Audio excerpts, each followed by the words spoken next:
Oke, selamat bertemu kembali dalam kelas clinical rationing.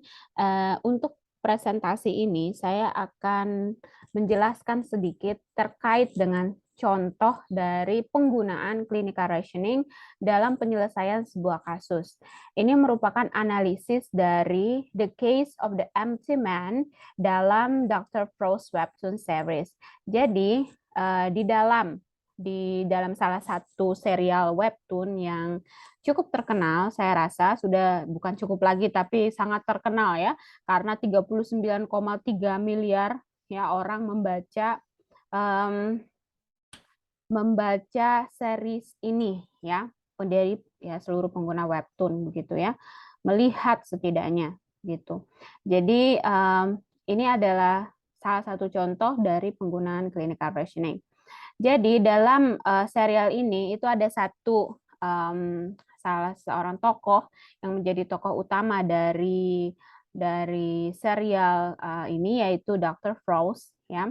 Dan serial ini berasal atau dipublikasikan dari seorang autor di Korea, dan dalam penyusunan naskahnya melibatkan beberapa psikologis ya atau psikolog ya untuk menganalisis atau membuat atau membentuk kasus ya.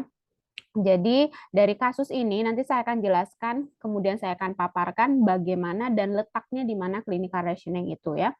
Jadi dalam kasus The Empty Man judulnya, atau seorang yang kosong ya dalam bahasa Indonesia ya, di sini diceritakan ada seorang klien ya, sebut saja dengan nama Tuan J, laki-laki berusia sekitar 35 tahun, bekerja sebagai seorang first class sales ya, atau seorang sales marketing manager first class di sini ya, sudah level up jadi first class. Biasanya ada yang average, kemudian ada yang first class di salah satu pharmaceutical atau farmasi di sini ya, perusahaan obat namanya Sangdong, dan merupakan anak satu-satunya dari sebuah keluarga. Ibunya meninggal beberapa tahun yang lalu dan dia tidak sedang tinggal dengan ayahnya. Tidak dijelaskan di sini hubungan terkait dengan ayahnya, apakah ibunya bercerai atau bagaimana, tidak dijelaskan. Ia lulus dari sebuah universitas swasta yang terkenal dan langsung bekerja. Tuan J datang ke klinik psikologi sekolah karena keluhan hubungannya dengan orang lain, terutama di sini terkait dengan hubungan dengan kekasihnya, dan jalinan hubungan dengan kekasihnya ini tidak berlangsung lama. Jadi cepat sekali untuk ya memulai suatu hubungan kemudian putus, seperti itu, putus nyambung ya.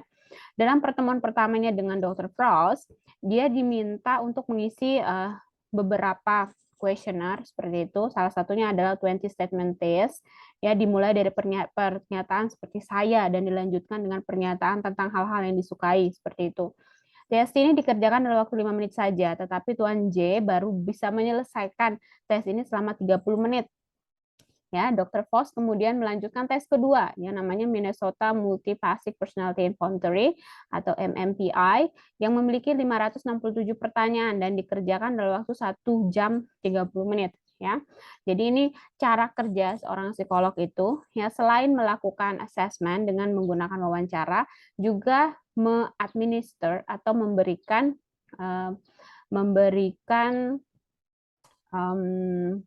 tes ya, tes supaya hasil dari pengkajian itu berlangsung secara objektif atau dilakukan secara objektif ya. Hasil MMPI menunjukkan bahwa skala untuk nomor 4 dan 5 berada pada titik yang tinggi, dan skala untuk yang nomor 5 itu rendah. Keadaan ini dikenal dengan sebutan Scarlett O'Hara V configuration, dan Dr. Foss dan rekannya pada saat itu ya di dalam webtoon itu bersama rekannya menyimpulkan bahwa ada indikasi narcissistic personality disorders ya, atau narsis ya itu. Kemudian hasil kedua tes, yang pertama adalah ya tes TST, kemudian yang kedua adalah MMPI, itu menunjukkan bahwa tidak cocok ya, tidak cocok, saling bertentangan antara hasil tes pertama dan kedua.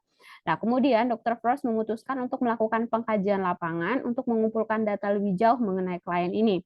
Dan Dr. Frost mendatangi apartemen milik klien dan berhasil masuk ke rumahnya dan melakukan snooping ya.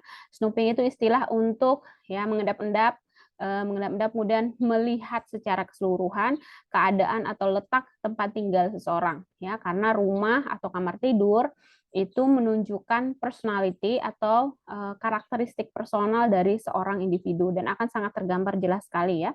Ketika masuk ke dalam apartemen, Dr. Frost menemukan beberapa hal penting seperti album foto yang berisi foto-foto Tuan J dengan mantan kekasihnya yang berjumlah 17 orang ya. Album ini tersusun dengan sangat rapi. Lalu satu ruangan yang berisi foto-foto Tuan J seorang diri ya yang dipasang dengan sangat rapi dalam dinding kamarnya. Dalam istilah Dr. Frost, ini adalah a mirror of himself ya. Bersama Tuan J, Dr. Frost lebih dalam melihat album foto yang ternyata banyak memiliki foto yang menunjukkan hanya foto Tuan J dengan ibunya saja. Dalam wawancara lebih lanjut, diperoleh data bahwa sejak kecil Tuan J berusaha untuk menemukan validasi atau pengakuan dari ibunya. Tapi pengakuan dan mungkin juga kasih sayang tidak ditemukan dari sosok ibunya. Pengakuan dan kasih sayang dalam bahasa kasus ini adalah simpati ya. Dr. Frost lalu menarik kesimpulan ya bahwa Tuan J mengalami masalah kurang simpati dari ibunya dan menyebabkan Tuan J mengupayakan penerimaan simpati dari luar rumah atau dari orang lain atau membentuk simpati atau mencari simpati di luar dari dirinya, dari dalam hal ini adalah orang lain untuk mengisi ruang kosong yang berada di dalam hatinya ya. Hubungan yang dijalin oleh Tuan J dengan mantan kekasihnya adalah upaya untuk mengisi kosongnya ruang dalam hatinya. Kasus ini dapat diselesaikan dengan baik karena Dr. Frost mampu menilai masalah utama yang dialami oleh klien dan menemukan celah untuk mengupayakan peningkatan kualitas hubungan klien dengan pasangannya. Jadi, sejak kecil, Tuan J ini selalu diabaikan oleh ibunya. Ketika dia berusaha untuk menarik perhatian ibunya, tidak ditemukan dan tidak mendapatkan perhatian tersebut. Ya, jadi terbentuklah ruang kosong itu di dalam dirinya. Ya, makanya kemudian kasus ini disebut the empty man case karena si individu ini ya merasakan kekosongan dan untuk merasakan kekosongan ini dia berusaha untuk mengisinya secara alami itu mengisi kekosongan ini kemudian mengupayakan dengan mencarinya dari luar menarik perhatian dari orang lain berusaha mendapatkan kasih sayang dari orang lain ya seperti itu sampai ya 17 orang kekasihnya itu dan tidak menemukan tetapi dalam kasus ini dalam webtoon ini diceritakan ada satu orang satu individu dari sekian 17 mantan kekasihnya itu ada satu yang konsisten ada di dalam hidup Mr. J ini atau Tuan J dan kemudian ini yang berakhir kemudian menjadi kekasihnya yang bertahan seperti itu. Jadi ini sesuatu yang luar biasa sekali ya. Pada kasus ini kita dapat belajar bagaimana pola clinical rationing yang dipraktekkan oleh Dr. Frost di sini ya. Dr. Frost terhadap kliennya yang namanya Tuan J ya. Oke, dia dimulai dengan melakukan pengkajian awal. Biasanya dilakukan secara observasi, kemudian melihat apa yang terjadi pada klien ya. Pertemuan pertama Tuan J dengan Dr. Frost itu dilakukan secara tidak sengaja pada sebuah bar seperti itu dan pada kesan pertama Dr. Frost langsung bisa melihat ada masalah seperti itu. Yang kemudian pada segmen atau adegan selanjutnya dalam webtoon itu ditampilkan tidak sengaja Dr. Frost bertemu kembali dengan Tuan J ini kemudian langsung ya melakukan kontrak untuk melakukan pemeriksaan ya untuk melihat ada masalah apa begitu ya. Itu pengkajian awal, kemudian pengkajian kedua itu dilakukan dengan terus menggali data untuk memperkuat hipotesis ya. Pada pengkajian awal pertama ya Dr. Frost sudah memiliki di dalam kepalanya itu dugaan ya atau mungkin bisa dikatakan hipotesis atau di sini bisa dikatakan diagnosis masalah ya. Ada masalah something happen kayak gitu pada Tuan J.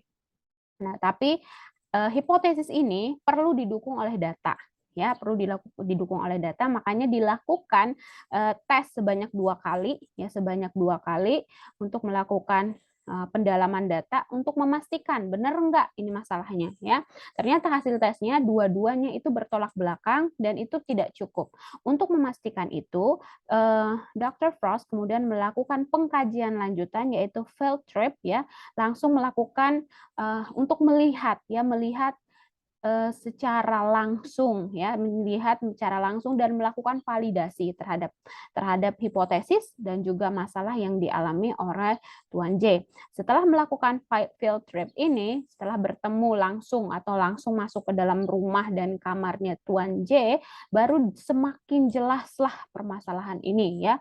Kemudian ditariklah ya data-data dari pengkajian pertama, pengkajian kedua, kemudian pengkajian lanjutan, kemudian dilakukan analisis secara menyeluruh atau komprehensif, lalu ditariklah kesimpulan ada apa. Nah, kesimpulan yang dihasilkan ini atau merupakan rumusan dari masalah yang ditemukan di sini terhadap klien Tuan J adalah masalah kurang simpati ya, kurang simpati kurang simpati dari yang sudah ada sejak masa kecilnya dan terakumulasi pada saat ini ya. Dalam webtoon tidak ada formulasi khusus ya, diagnosis ya. Formulasi khusus diagnosis itu tidak nampak jelas di sana ya, tetapi